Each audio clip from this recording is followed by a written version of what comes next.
Atenção! Começa agora uma teleaula de processos de fabricação do curso profissionalizante.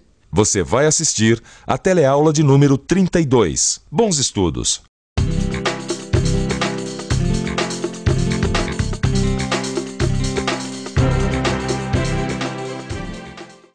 Oi, você sabe o que é isso aqui? Sei.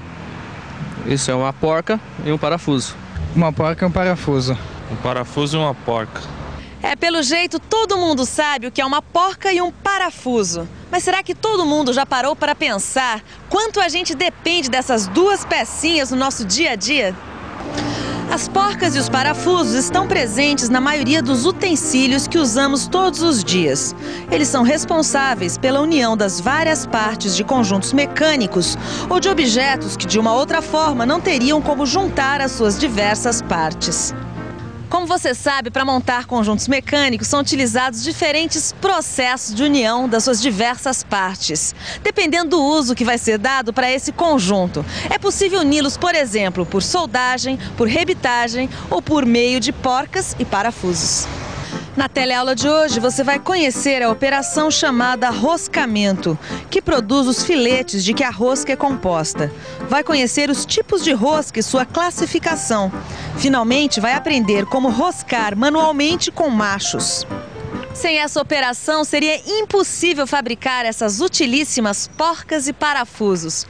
Portanto, fique ligado, porque a nossa teleaula está apenas começando.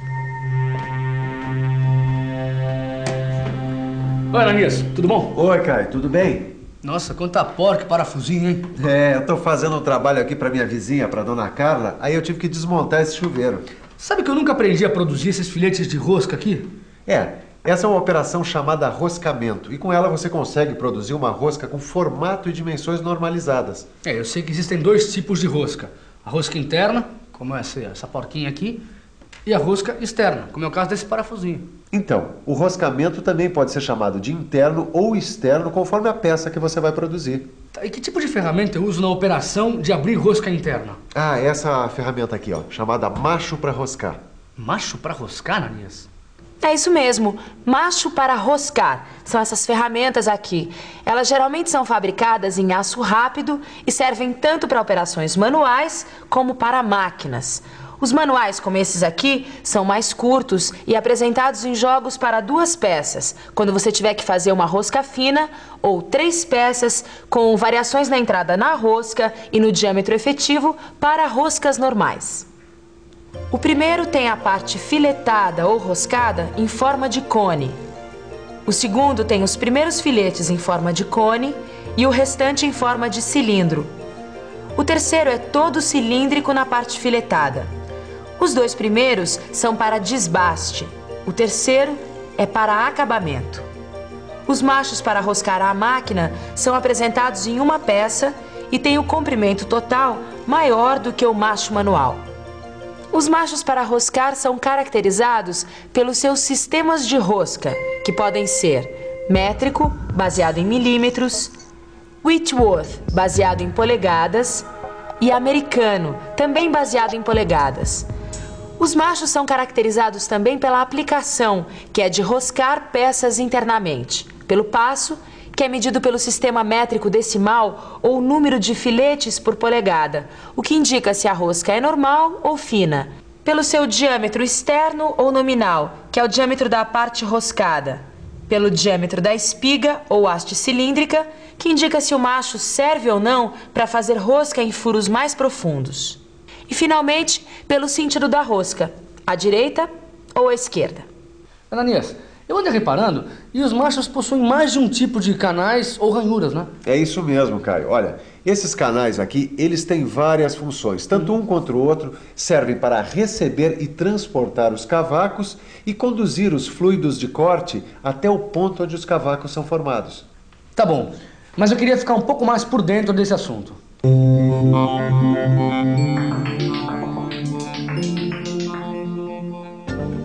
Existem vários tipos de canais.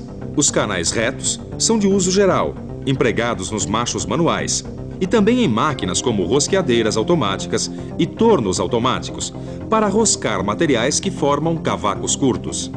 Os canais helicoidais à direita são usados em máquinas e indicados para materiais macios que formam cavacos longos. São bons também para furos cegos, porque extraem os cavacos no sentido oposto ao avanço.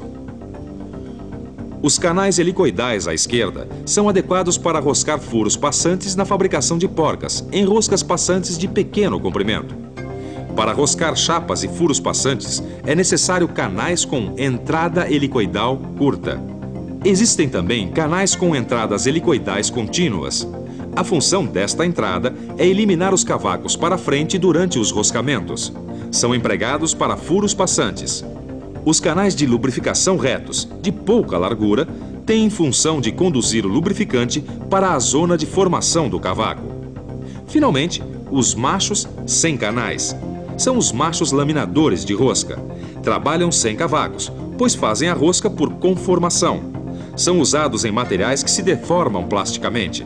Bem, Tito, roscar manualmente com machos consiste em abrir roscas internas para a introdução de parafusos ou fusos roscados com diâmetro determinado. Certo. Ou ainda para a fabricação de peças como esse flange, ou porcas ou peças para máquinas em geral. Tudo bem, Silvão, mas antes de eu começar o roscamento, eu preciso verificar o diâmetro do furo, não é isso mesmo? Exatamente, tem que fazer isso cautelosamente, porque se o furo for maior do que o diâmetro correto, os filetes vão sair defeituosos ou incompletos.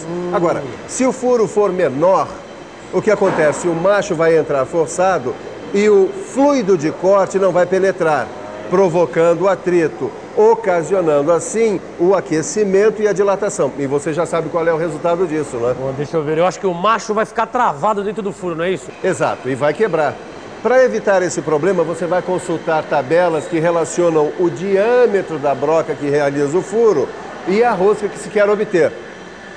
Olha aqui, na haste cilíndrica dos machos estão marcadas as indicações do diâmetro da rosca, o número de filetes por polegada ou o passo da rosca.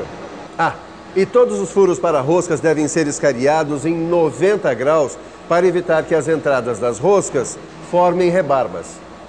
Para roscas com furos cegos, ou seja, não vazados, a extremidade do macho jamais deve bater contra o fundo do furo.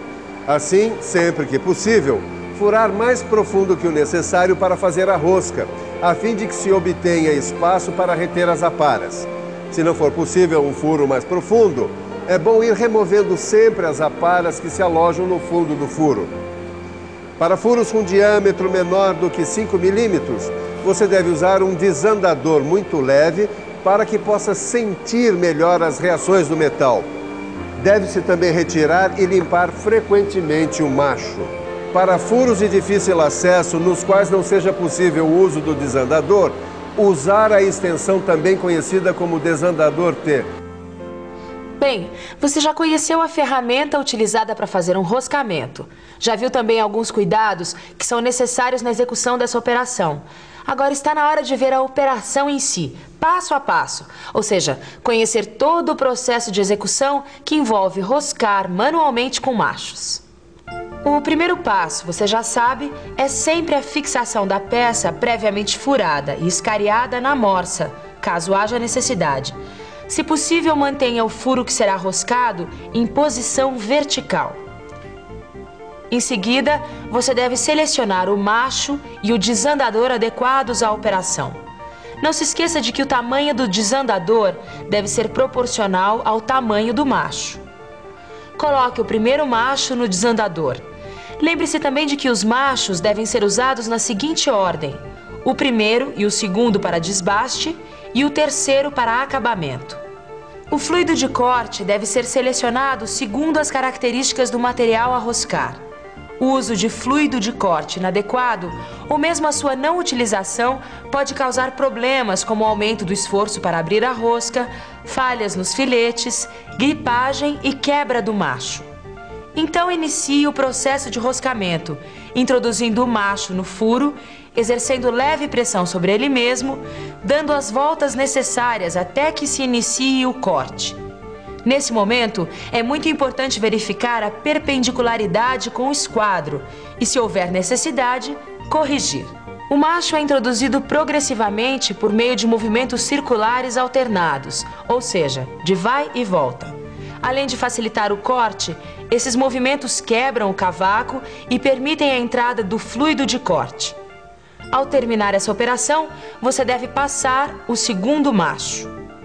Finalmente, você vai dar o acabamento à rosca, passando o terceiro macho com movimento circular contínuo. Está terminada a operação. E mais um lembrete. Em casos de furos não passantes, gire o macho com mais cuidado ao se aproximar o fim do furo, para evitar que se quebre. Puxa, parece fácil quando a gente vê, hein? Mas precisa ter muita prática, hein, Silva?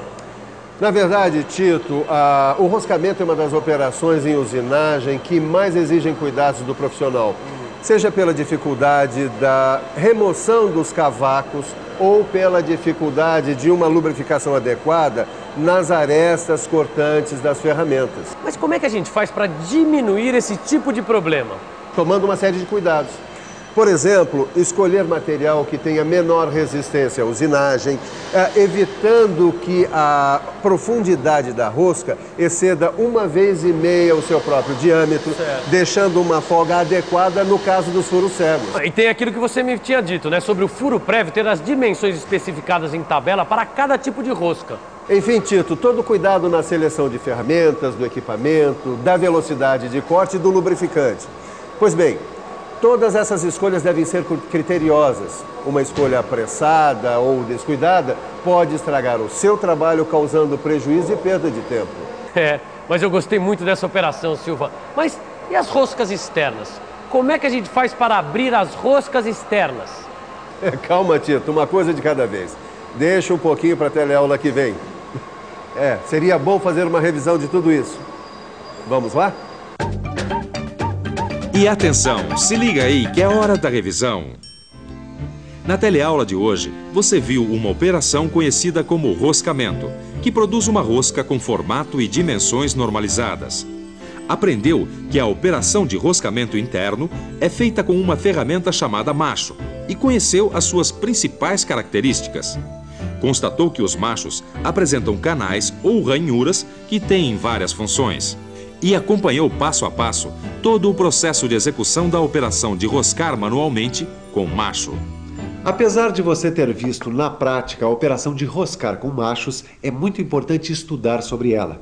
Isso vai ajudar você a fixar gradativamente os fundamentos principais para uma correta execução. Por isso, complemente aí no seu livro tudo que você viu aqui nesta teleaula. Bons estudos e até a próxima!